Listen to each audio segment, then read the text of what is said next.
The synchronicity of this moment, of you landing on this video now, isn't a coincidence. It's your unconscious pattern, the one that's been masquerading as commitment, beginning to crack. Through the stark lens of Jungian shadow work, we'll unveil the archetype of the wounded child. It's this exiled part of you, screaming for recognition, that contaminates your most intimate connections, turning potential romance into a replay of old wounds. Think of Narcissus, captivated by his own reflection, never truly seeing another. Or the wounded anima, the feminine principle within the male psyche, projected onto partners, seeking a wholeness it cannot find within itself. Your relationships haven't been journeys of discovery, but cycles of repetition. You weren't bonding, you were reenacting. This video is a ritual of inner reckoning designed to dissolve the comforting illusion that love itself ever truly inflicted pain. The culprit always has been abandonment. And real quick, make sure to subscribe and hit the notification bell for more videos just like this. Now let's keep going. This isn't about finding the right person. It's about recognizing the psychic imprint you carry, the blueprint forged in early experiences of scarcity, neglect, or emotional absence. You've been seeking out the familiar terrain of hurt, mistaking the pain for intimacy. It's a subtle dance, this unconscious gravitation towards situations that mirror the very emptiness you're trying to fill. The warmth you crave is often the warmth of a familiar, albeit cold, embrace. This need to fill a void can lead you down paths that reinforce that very void. The silence after a lover's touch can feel like a return to a primal solitude. This is the echo of an embrace that was never truly there, a phantom limb of connection. It's a longing for a presence that can absorb your pain, not just reflect it back. This void isn't just a lack of love, it's a deeper territorial absence within your own architecture. It's a place where a vital inner resource should reside but doesn't. This familiar emptiness, this echo of an empty embrace, sets up a repeating pattern of seeking solace where only absence can be found, and it leads us to a deeper exploration of how this rewounding happens. You enter relationships not to mend, but to reenact the very injuries that left you broken. The unconscious mind craves completion, and if that completion was denied in childhood, it will seek to simulate the original trauma in adulthood, believing this time it can achieve a different outcome. This is the tragic genius of the psyche, a mechanism designed to protect, which instead perpetuates the wound. The argument, the withdrawal, the subtle dismissal, these aren't accidental. Their cues precisely hit notes in a symphony of self-inflicted suffering. You recreate the conditions of your original hurt, hoping that by consciously engaging with them, you can finally escape their grip. But this is a false hope, a gambit destined to fail because the rules of the game are set by the unconscious, and it remembers the past with unerring accuracy. Dostoevsky wrote that man is a creature that can get accustomed to anything, and I think that is the best definition of him. We become accustomed to our pain, building our lives around its contours, even if it means orchestrating its repetition. This is the deepest exile, becoming a stranger to your own capacity for genuine love because you are too familiar with the ritual of your own wounding. It's a closed system, a labyrinth of revisited shadows. In understanding this ritualistic rewounding, we begin to see how we turn even the most promising connection into a mirror of our deepest deprivations.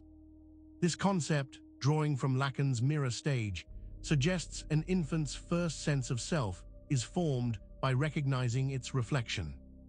In our adult relationships, we project our idealized or wounded selves onto partners, seeking validation and wholeness from their reflection. They become the external embodiment of what we lack internally. When you look at your beloved, you are often looking at a carefully curated image of your own deepest needs and unmet potential. This projection isn't benign, it's a form of psychic sleight of hand. You hand over the responsibility for your own completion to another, entangling their destiny with yours in a codependent dance. Their flaws become unbearable because they highlight your own. Their successes can feel like a threat because they expose your perceived inadequacies. You are not seeing them, you are seeing a landscape of your own inner world painted onto their being. This intense idealization, this desperate need to see yourself perfected in another, is a form of self-deception. It's an attempt to bypass the difficult work of integrating your own fragmented psyche.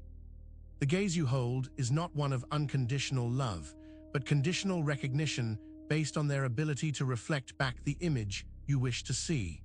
This leaves you vulnerable, dependent, and ultimately still alone in your core. The illusion of unity can be terrifying when it shatters. Recognizing the beloved as a mirror phase forces a confrontation not with them, but with the self that needs to be reflected. The next descent probes the very nature of this projected divinity. This archetype embodies the soul's profound sense of abandonment, a divine spark tethered to a world that feels devoid of true parental nurture. It's a god that has lost its lineage, stripped of its cosmic home, left to wander the material plane with a gnawing sense of cosmic orphanhood. This feeling is deeply embedded in our collective unconscious, a forgotten memory of primordial separation. The orphan god is the part of us that feels fundamentally alone, adrift without a guiding hand or a benevolent authority. It's the primal cry from the abyss, asking, "Where are you?" to an empty sky. This unmet need for authoritative love, for a divine presence that will not leave us, fuels our desperate search for external saviors. We project this orphan god onto leaders, partners, even ideologies, seeking the unconditional embrace that was missing at our psychic dawn. This archetype's suffering is not a flaw, it's a testament to a lost connection, a forgotten union. The pain of the orphan god is the pain of the soul exiled from its true source. It yearns for a return to a state of grace, a re-establishment of its sacred lineage. This primal wound can manifest as a deep-seated cynicism or a desperate hope for external intervention. It's the ghost of divinity within the human frame. Understanding the orphan god helps us see how our external quests for guidance are often echoes of an internal displacement, a yearning to find home within ourselves. This search for external validation leads directly to the next section. We chase approval like a hungry ghost, seeking sustenance from the fleeting glances of others. This external validation becomes a stand-in for inner self-worth, a fragile edifice built on the opinions of the crowd. We construct elaborate personas designed to elicit praise, mistaking the momentary glow of admiration for genuine love. The edifice is always precarious, vulnerable to the winds of criticism. This is the tragedy of living for the audience. Every action, every word, every curated moment becomes a performance designed to garner a positive response. The true self, the vulnerable and unadorned core, learns to remain silent, hidden away lest it shatter the carefully constructed illusion. The need for external approval is a symptom of an internal deficit, a hunger that cannot be satisfied by the crumbs of collective validation. Nietzsche warned, "He who has his house in order has no fear of the weather." But for many, the house of the self is not in order, and so they build temples of approval, hoping the external structure will provide the stability they need within. This quest for approval is a desperate attempt to feel godlike without possessing the divine spark within. It's a gilded cage, trapping the soul in a perpetual cycle of seeking and never truly finding. This false temple, once discovered, reveals its hollowness, leading us into a profound confrontation with what lies beneath. This is the place where nurturing love, unconditional acceptance, and the foundational sense of safety should reside.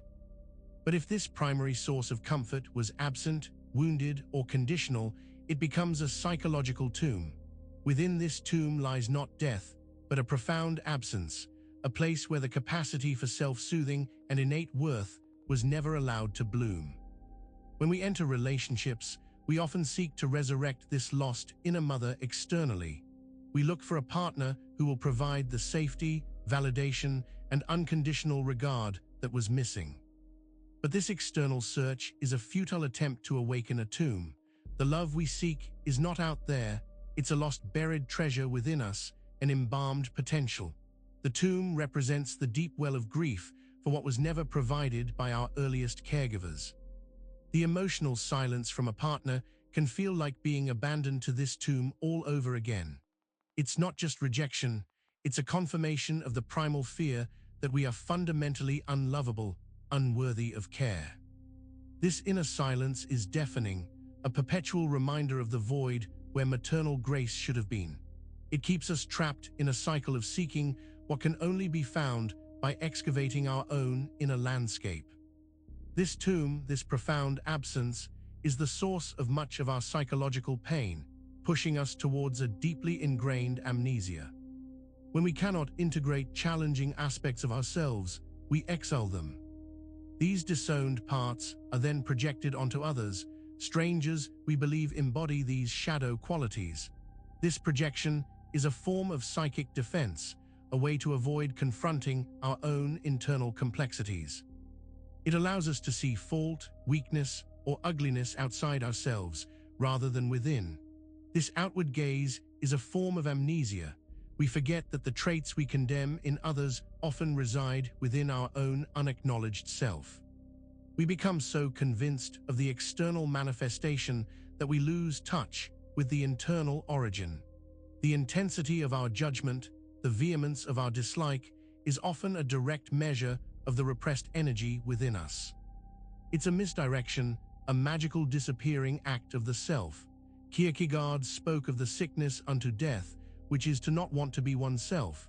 Projection is a profound manifestation of this sickness. It's a denial of our own wholeness, a fragmented identity that masquerades as moral clarity. By constantly pointing out the mote in our brother's eye, we fail to see the beam in our own, a beam that is the substance of our soul amnesia. This forgetting isolates us, creating a chasm between ourselves and the possibility of genuine connection. This amnesia, this denial of our inner landscape, traps us in a world of distorted perceptions. The next section reveals the ultimate consequence of this distortion. Fantasy is a necessary sanctuary, a place for the soul to process, to imagine, to heal. But when the boundaries blur, when fantasy becomes indistinguishable from reality, it morphs into a cage. You reside within a self-constructed labyrinth, populated by idealized versions of people, relationships, and outcomes. The pain lies in the seductive nature of this escape, making the real world, with its messier truths, feel unbearable. This prison is built with the bricks of unmet needs and the mortar of denial. You cling to the illusion, terrified of the emptiness that might be revealed if you were to step outside. Each disappointment in the real world reinforces the belief that fantasy is the only safe haven. It's a circular trap, where the fear of facing reality drives you deeper into the comforting, yet ultimately suffocating, embrace of your imagined world. The unlived life, the courage unexercised, the vulnerability unexpressed, these are the specters that haunt the halls of your fantasy prison. You are not living, you are replaying a script written in the subjunctive mood, forever poised on the brink of what might have been, but never truly experiencing what is. This gilded cage offers no true freedom, only the illusion of control over an uncontrollable world. It is here that the reflection of the self begins to warp. This prison, built of yearning, inevitably leads to the bleeding mirror. This is not a metaphor for a broken ego. It is a psychic wound made manifest. When the self has been so profoundly wounded, so fractured by trauma or depletion, the mirrors it encounters, be they people, situations, or even one's own self-perception, also begin to bleed. The inability to hold a stable, integrated self creates a feedback loop of pain. The bleeding mirror signifies a fundamental rupture in the psyche's ability to reflect reality without distortion. It's like looking into a pool of water churned with your own tears. What you see is not a clear image, but a shimmering, fractured landscape of your own suffering. Every glimpse of yourself or another becomes an evocation of pain, a reminder of what has been lost or never possessed. This bleeding reflects not just personal suffering, but an ancestral echo of brokenness. It's the collective wound of humanity bleeding through individual consciousness. The intensity of the bleed is directly proportional to the depth of the unintegrated shadow, the parts of ourselves we refuse to acknowledge. This is the point where the self, unable to contain its own pain, begins to saturate its environment with it. The world becomes a canvas for its internal hemorrhage. This hemorrhaging reality demands that we finally confront the deeper darkness within. We recoil from certain traits in others because they are the disowned parts of ourselves, the shadow aspects we have buried deep within the unconscious. Your intense aversion to someone's arrogance, their manipulation, their insecurity, these are not objective judgments. They are powerful signals pointing to the raw, unintegrated material within your own psyche. The stranger becomes the repository for everything you refuse to be. This denial of your own shadow is the root of much psychological suffering. It creates a false persona, a polished exterior that hides a turbulent inner world. The longing isn't just for love or validation. It's for integration, for the wholeness that can only come from acknowledging and reclaiming these exiled parts. Your deepest desires are often masked by your fiercest judgments. When you encounter these traits in others, it's not an attack, it's an invitation to recognize the shadow, to understand the longing that drives it, and to begin the arduous but ultimately liberating process of integration. The mask of longing is the protective shield we wear, preventing us from seeing the true face of our desires and our darkness. It is the unacknowledged undercurrent of our dissatisfaction. This unacknowledged longing, this shadow identity, inevitably seeks an outlet. The saboteur is not an enemy to be vanquished. It is a messenger bearing vital, albeit painful, truths. This archetype embodies the self-destructive impulses, the resistance to growth, the unconscious drive to protect itself by perpetuating the familiar pain. It whispers doubts, engineers failures, and nudges you towards familiar patterns of self-defeat. But its purpose is not destruction, it is revelation. The saboteur is an oracle of the unconscious, speaking in a dialect of fear and self-preservation. It highlights the areas where you are holding yourself back, where your deepest wounds are still being kept alive through a conscious or unconscious perpetuation of self-sabotage. Its actions are designed to jolt you out of complacency, to force a confrontation with the underlying dynamics that keep you stuck. It's the sound your psyche makes when it's trying to tell you something you refuse to hear. This is the profound paradox. The force that appears to be working against you is, in its own chaotic way, trying to guide you towards a more authentic existence. It's pointing you towards the very anxieties and fears that are preventing you from truly living. To ignore the saboteur is to miss a crucial opportunity for self-knowledge. To listen, however painfully, is to begin the process of understanding your own internal architecture. Understanding the saboteur as an oracle is the first step across a threshold. This is the profound work of acknowledging the child within, the one who was left unfed, unseen, unheard, and becoming the loving, steady parent that child always needed. It is an act of deep self-compassion, a conscious reclaiming of the nurturing essence that was either absent or damaged in your youth. You are not seeking external solutions, you are excavating internal ones. The process is a journey inwards. It involves creating a safe inner space where the wounded child can express its pain, its anger, its fears, without judgment. It's about offering validation, understanding, and unwavering support to this exiled part of yourself. This is where the veil between the conscious and unconscious is thinnest, where healing is not an event but a continuous unfolding. You are learning to hold your own hand, to be your own guardian. This internal reparenting requires immense courage. It means confronting the ghosts of neglect, abandonment, and invalidation. It means actively choosing to respond to your own needs with the attentiveness and care you may have been denied. The old patterns, the familiar aches will surface, But now you have the tools and the intention to meet them with a new kind of strength, the strength of a loving, integrated parent. This threshold of reparenting leads to a profound inner transformation, especially for the lover within. When we speak of the lover, we often think of romantic attraction, the external quest for another. But on a deeper, archetypal level, the lover represents a powerful feminine principle within the psyche, a force of receptivity, intuition, and profound emotional connection.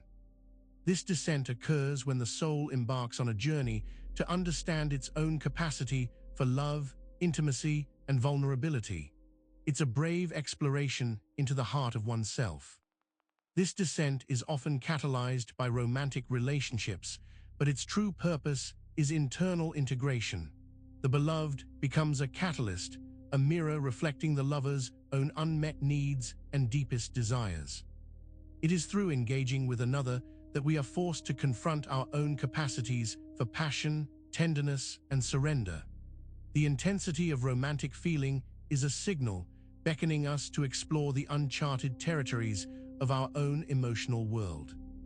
The feminine descent of the lover is about reclaiming the capacity for deep, authentic connection, both with oneself and with another. It involves embracing vulnerability, acknowledging desire, and learning to hold space for the messiness and beauty of raw emotional experience. This is not about finding a perfect partner, but about becoming a more complete lover, capable of experiencing the fullness of life's emotional spectrum. It's a shedding of old skins, a courageous unveiling. This profound descent, this reclaiming of embodied love, inevitably challenges our most cherished illusions. We are taught to hope, to always look forward to a better tomorrow, a future where things will finally be right. But this incessant focus on a future ideal can become a trap, a disguised form of denial that prevents us from engaging fully with the present moment. Hope, when it becomes the primary driver, is the anticipation of a reward that may never come, overshadowing the reality of what is. This hope myth is a powerful sedative for the soul. It encourages patience, but often it breeds passivity. It keeps us waiting for external circumstances or specific people to fulfill our desires, rather than taking active steps to create the life we want now. The energy that could be used for creation and present moment living is instead channeled into a ceaseless yearning for a future state. It's a form of self-imposed stagnation, cloaked in optimism.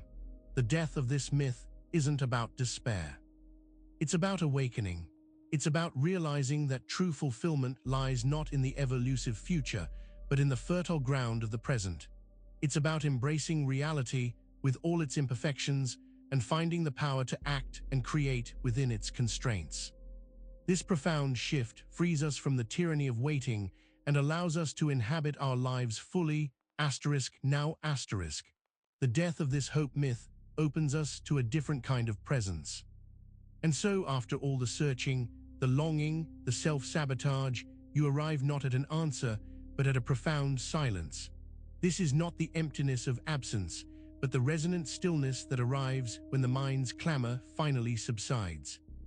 It is the quiet space where true listening can begin, where the fragmented pieces of the self can begin to coalesce. The silence is not a void to be feared, but a sacred chamber, a primordial space where the wisdom of the deep unconscious can finally make itself known.